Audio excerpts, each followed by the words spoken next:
Hello, എല്ലാവർക്കും സുഖമല്ലേ? അപ്പോൾ ഇവിടെ 2-3 ദിവസമായിട്ട് കണ്ടിന്യൂസ് മഴയാണേ. ഞാൻ നേരത്തെ ഒരു വീഡിയോ ഇട്ടിരുന്നു നമ്മുടെ ബ്ലെസ്സഡ് ലൈഫ് വ്ളോഗിൽ. അതായത് ഞാനിവിടെ നട്ടു വളർത്തുന്ന ചെടികളും കുറേ കാഴ്ചകളും ഒക്കെ കാണിച്ചപ്പോൾ അതിനകത്ത് ഞാൻ സ്പെഷ്യലായിട്ട് കാണിച്ചിരുന്നു കറിവേപ്പിൻ്റെ തൈ അല്ലാതെ അതിൻ്റെ തണ്ട്, മുറ്റിയ കമ്പ് ഞാനൊരു പരീക്ഷണത്തിന് വേണ്ടി വെച്ചിട്ടുണ്ടെന്ന്. അപ്പോൾ എനിക്ക് കുറേ പേര് മെസ്സേജ് ഇട്ടായിരുന്നു, അതുപോലെ കമൻ്റ് ഇട്ടായിരുന്നു, ചേച്ചി അതിൻ്റെ റിസൾട്ട് ഒന്ന് അറിയിക്കണേ, അതിന് മുള വന്നോ ഇല്ലയോ. ആ ഒറ്റ കാരണത്തിലാണ് ഞാൻ ഈ വീഡിയോ ഇടുന്നത്. പ്രതീക്ഷിച്ചതിലും വളരെ എളുപ്പത്തിൽ അതിൻ്റെ റിസൾട്ട് വന്നു. അതിനു വേണ്ടിയാണ് ഈ വീഡിയോ. കണ്ടോ, ഞാൻ 3 കമ്പ വെച്ചത് പ്രത്യേകിച്ച് ചെടിച്ചട്ടിയിലൊന്നുമല്ല, ഒരു പരീക്ഷണത്തിന് വേണ്ടി വെച്ചതെന്ന് ഞാൻ പറഞ്ഞായിരുന്നു. ഒരു പ്ലാസ്റ്റിക് ഡബ്ബ എടുത്ത് അത് കട്ട് ചെയ്ത് കുറച്ച് മണ്ണ് അതിലിട്ടിട്ട കമ്പ് കുത്തി വെച്ചത്. കുറേ പേര് എൻ്റെ അടുത്ത് ചോദിച്ചായിരുന്നു, ചേച്ചിക്ക് മണ്ണ് എവിടുന്നാ കിട്ടിയെന്ന്. മണ്ണ് കിട്ടിയത് ഈ ചെടികൾ മേടിച്ചപ്പോൾ അവരുടെ കയ്യിൽ ഇങ്ങനെ വിൽക്കാൻ വെച്ചിരിക്കും, 10 രൂപയ്ക്കും 20 രൂപയ്ക്കും ഒക്കെ ആയിട്ട്. അങ്ങനെ കുറേ കൂടുതൽ മേടിച്ച് ഞാൻ സ്റ്റോക്ക് ചെയ്ത് വെച്ചിട്ടുണ്ട് മണ്ണ്. അപ്പോൾ അവർ പറയുന്നത് ഇതിൽ ചാണകപ്പൊടിയും മിക്സ് ആണെന്നാ, നമുക്കറിയില്ല. റോഡ് സൈഡ് ആയതുകൊണ്ട് വണ്ടിയുടെയൊക്കെ ഭയങ്കര സൗണ്ടാണ്. 3 കമ്പ നട്ടത്, അതിലൊരെണ്ണം ഉണങ്ങിപ്പോയി.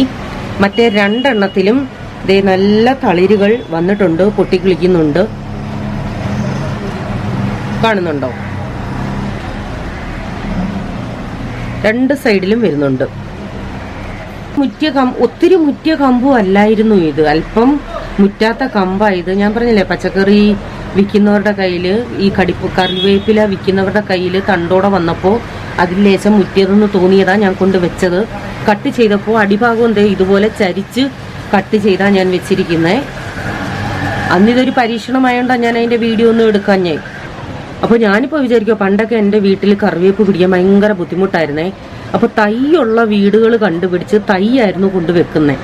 അന്ന് ഈ കറിവേപ്പുള്ള വീടുകളിൽ സീസൺ ആകുമ്പോൾ കോതിക്കളയും കമ്പ്.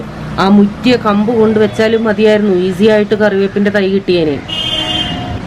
അപ്പോൾ ഇനി കറിവേപ്പിൻ വളർത്താൻ ആഗ്രഹിക്കുന്നവർ അതിൻ്റെ തൈ കിട്ടിയെന്നില്ലെങ്കിൽ, തൈ ഇല്ല എന്നുള്ള പരാതി ഇനി വേണ്ട. ഇതുപോലെ മുറ്റിയ കമ്പ് കൊണ്ടുവച്ചാൽ മതി. ഏതായാലും ഞാൻ ഇപ്പോഴേ ഇതിനെ മറ്റ് ചട്ടിയിലോട്ട് മാറ്റുന്നില്ല.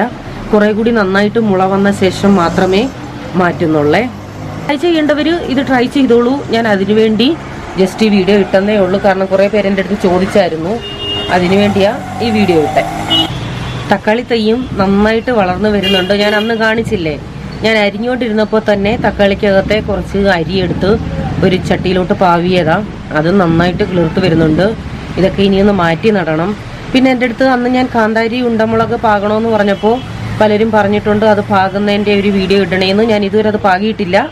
ഇടുമ്പോൾ അത് പാകുമ്പോൾ അതിൻ്റെ വീഡിയോ ഇടാമേ. പുതിയൊരു വീഡിയോയുമായി വരാം. Bye, God bless U.